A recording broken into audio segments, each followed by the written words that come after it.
Alright, good evening guys. So, bali ang topic natin ngayon is kung paano i-install yung Armag Racing stator and magneto kit. Okay, so bali, binaklas ko na siya. Ito yung dating wiring ko. So, yan yung laruan ko dito. Ngayon, kakarating-dating lang nung in-order nating Armag or Racing magneto kit. So, yun yung ituturo ko ngayon. Okay, so bali bago natin simulan, so kung bago ka lang sa aking channel at kung magugustuhan mo ang video yung gagawin ko ngayon, huwag kalimutang mag-subscribe and hit the notification bell para lagi kang updated sa mga bago nating i-upload. Okay, so simulan na muna natin dito. So bali ang kasama sa box is yung maliit na magneto. So yan yung gamit kong magneto. Yan. Nakalighten na din siya. Nilighten ko na siya dati pa. Tinanggal ko na yung anong tawag doon? Yung sa starter. Tapos ito yung sa magneto kit. So yan, napakaliit. So yan yung kasama. And syempre yung rotor disc, okay, na nakakabit yung primary at pulsar nya. So bali meron silang siyang dalawang wire, white at black. So mamaya ko na sasabi kung para saan yan. At meron na siyang kasamang CDI. Yan, meron siyang 5 wire. Yun, dilaw na may line na puti, pure white, green, another green, at red na may stripe na white. Yan.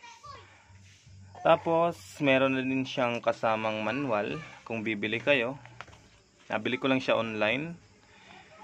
Nasa 2.5. Yan, meron din siyang manual. Yun. Kaya kung bibili kayo nito, hindi na kayo masyadong mahihirapan. Pero syempre, as usual, upload natin siya sa YouTube para mas makita nyo at hindi na kayo mahirapan pa.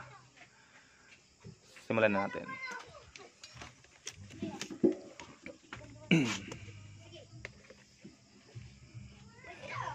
Ayan.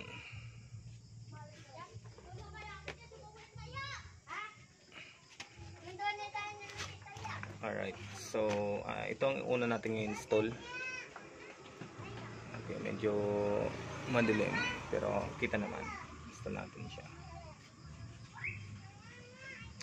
Alright, so bali ganyan ang position niya.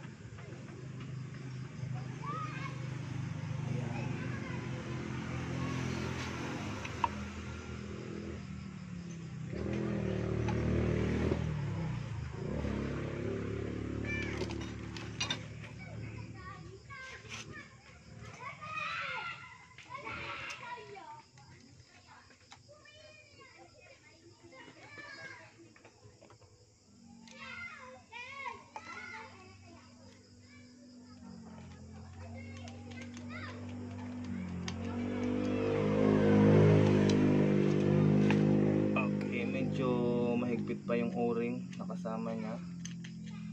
Wait lang, baka tumagas. Karoon ng tagas.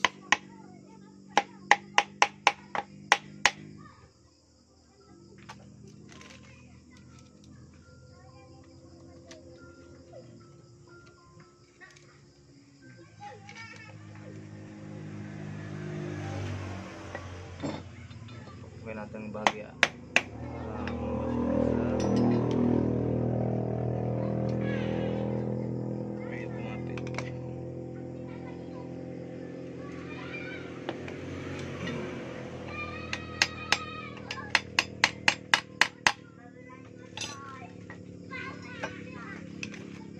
Masyadong pwersahin, baka masira yung o-ring. So magkakaroon siya ng leak. So, yan.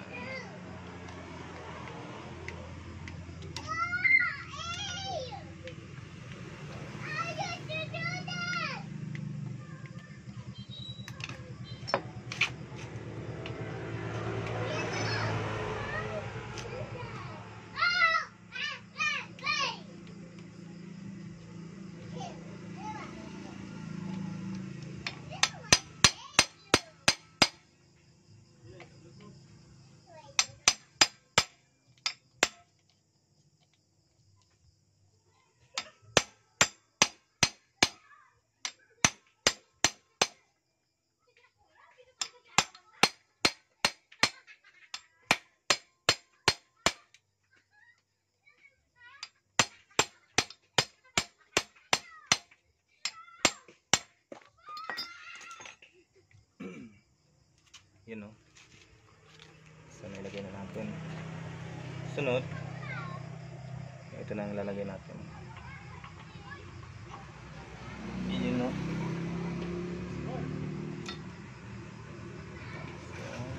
Washer. As usual. So bali sa lahat ng mga horizontal engines, gantong design na engine is ano lang siya, plug and play. Wala kang babaguhin.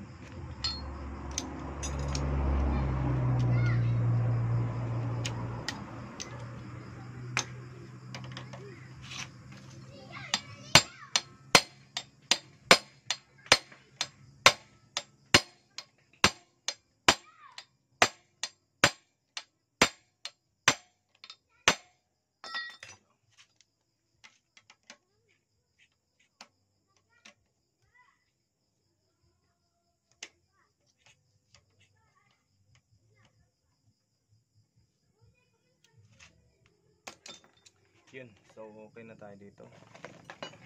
So bala naman, base dun sa manual, itong white na wire galing dito sa ating rotor disc para siya sa pulser.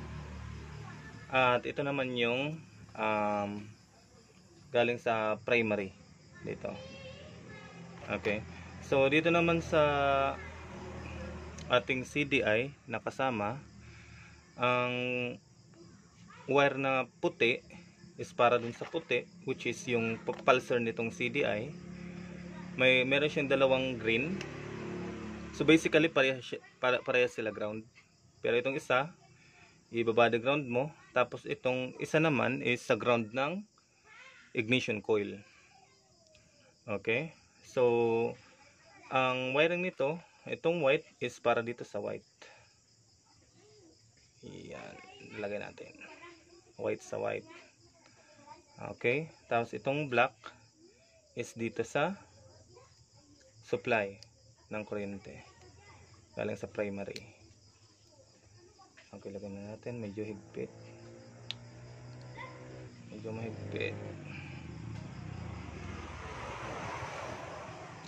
Yan.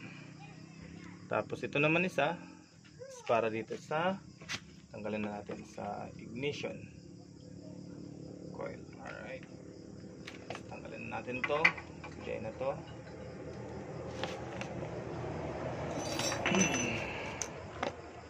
Ilipat na natin dito.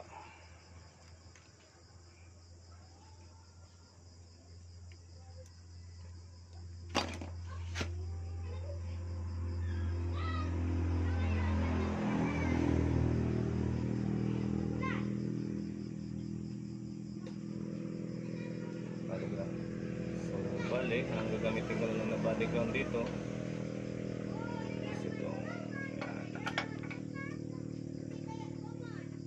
Tanggalin natin to.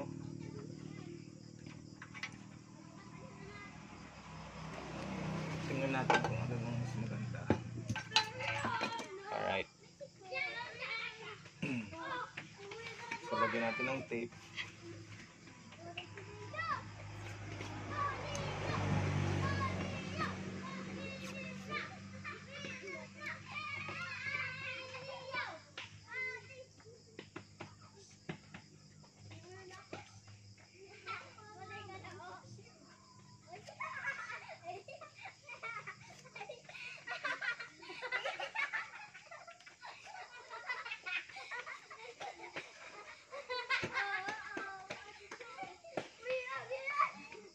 Then ito,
Alright, so bali ito, ilalagay ko na lang din siya dito sa dito.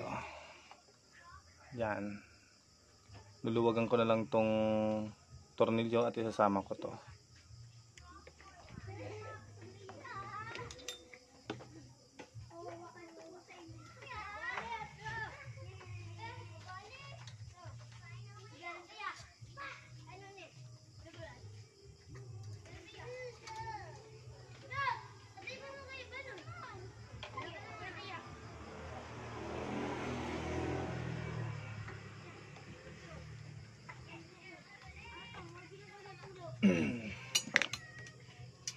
Yun, no. Alright, so bali dito ko na lang siguro ito ilalagay, pero again ulitin natin para malinaw. So yan, so itong black is yung primary supply, okay, tapos itong white is para sa pulsar, tapos yung sa CDI ang white nya is para sa white, itong black is para dito sa red na may line na white, tapos itong green na isa kinabit ko sa body crown, tapos ito body crown lang din, nilagay ko sa malapit dito sa ignition coil, tapos yung dilaw is para dito, connected siya dito sa ignition coil. Alright, so pwede natin i-try.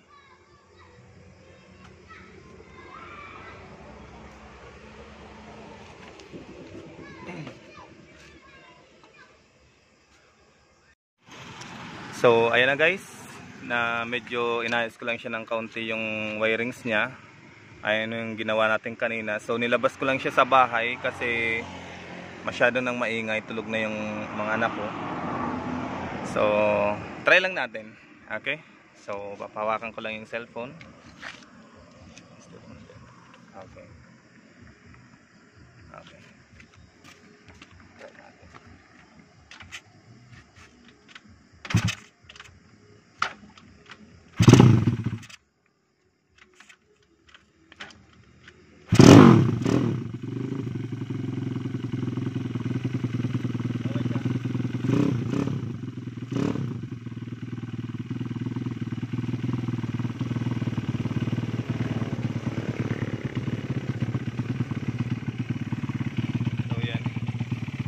Umaandar na siya. Okay, so thank you for watching.